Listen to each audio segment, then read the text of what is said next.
Hey guys! Today I will show you how to make this Soda Pop Shopkins inspired phone case. This video is part of a collaboration with my friends Sofia from Sofia Styled and Joanna from Makoccino. I will have all the links to the videos in the description box down below, so you can check them out after watching this video. Now let's start with the phone case. Begin by knitting some polymer clay and then roll it out onto some baking paper with a rolling pin. To make sure that I flatten out the clay evenly, I place 2 popsicle sticks on each side. This way the clay is not too thin and not too thick. But I think 1 popsicle stick on each side is enough as well. Once you're done, place a clear phone case that fits onto your phone on top and cut the clay to size. Cut out any excess clay around the camera and around other areas so they are not covered. Next, begin scoring 3 lines starting slightly below the middle area of the clay using a popsicle stick or another clay tool, and then move your hand upwards to the other side like that. For the scoring I used a plastic modeling tool and then moved on to the popsicle stick as this created a more thicker line. Now we can go ahead and add the letters and everything else. For the exclamation mark, roll a little bit of clay into a snake and place it slightly above the created lines. Press it down gently, but firmly enough to make it stick together. And now you can add the dot on top of the lines. Since the letters lay on top of each other, we need to start adding the letters from the right side.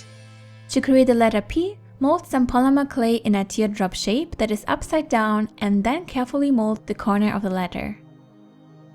Now with a modeling tool or a pen, press in 4 lines in a cross shape for the hole.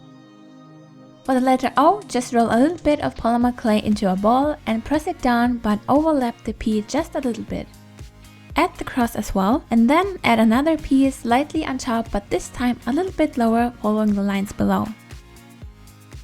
Once you're done, add the bubbles the same way as we did with the O but in different sizes. For this step you can use an image for reference. Now to create the top part of the can, create 2 lines using a popsicle stick. If you have another phone, it might look different in the end, but this layout of the case should still work with your phone as well. Next, just add the bottom part of the can by using the popsicle stick again as the scoring tool. I added a horizontal line almost at the bottom of the case and then divided it with another line. And then I just created 2 curves on each side like that. These are the legs of our soda pop. Since I wanted to score in the mouth as well, I used the end of a brush to create the dots, but you can also paint it later. And then add a small nose slightly above using a little bit of polymer clay. Now we just need to add the arms. Since I didn't want them to break off that easily, I added the arms by overlapping most of it with the body. I created an oval shape and then made them look upwards to make it look more cute. I also scored in the surface a little bit so everything sticks better together. Once you're done, make sure you are happy with everything, even out any surface or detail you might have missed, and then bake it.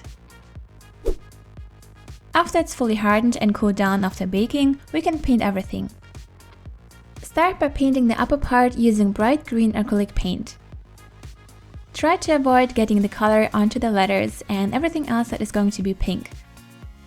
And don't forget to paint the sides as well. Now while it's starting to dry, move on to the bottom part. Here you can paint everything in a nice bright pink color. While the green paint hasn't dried yet, go ahead and add a little bit of blue to the carved in lines to make the green darker. Do the same to the sides, but this time blend it into the light green. This way we create shadows and highlights and make everything more 3-dimensional. Next, take some red acrylic paint and repeat the steps on the bottom part. Add the paint into the lines, to the sides, a little bit to the feet and the arms. But don't forget to paint the letters and the bubbles using a bright pink color as well. Once everything is painted, let everything dry completely. And now we can add the face. For this step you can draw some guidelines so you know where you should add the eyes, and then with some black acrylic paint, paint the eyes. Next, add some light reflections using white acrylic paint. Add 1 big dot on each side and then 2 moon-like lines on the sides like that. Now to create more dimension, I went ahead and added some more highlights to the details using white acrylic paint. But this time I mixed the paint a little bit with water to make it more subtle. And since the light comes from the left here, I added the white color to the left side of each detail. To add more highlights, I added it to the middle part of the can as well. Slightly blend it in so it doesn't look too harsh. Once you created more highlights, you can go back in with more white acrylic paint and add a little bit more highlights on top. Once you're happy, let everything dry. Now we just need to glaze it and glue it onto our phone case. For this step I'm using Mod Podge, but you can also use other glaze as well that works with polymer clay. Apply some strong super glue to the outside of the phone case and press down the polymer clay. Make sure the glue you're using is made for plastic or otherwise it won't hold it well. And you're done? I think this is such a fun and cute way to decorate your phone case. I hope you enjoyed this DIY and found it helpful. If you did, don't forget to leave this video a big thumbs up and to subscribe if you haven't already to see more fun, easy DIYs in the future. And don't forget to check out my friends' DIYs on their channels.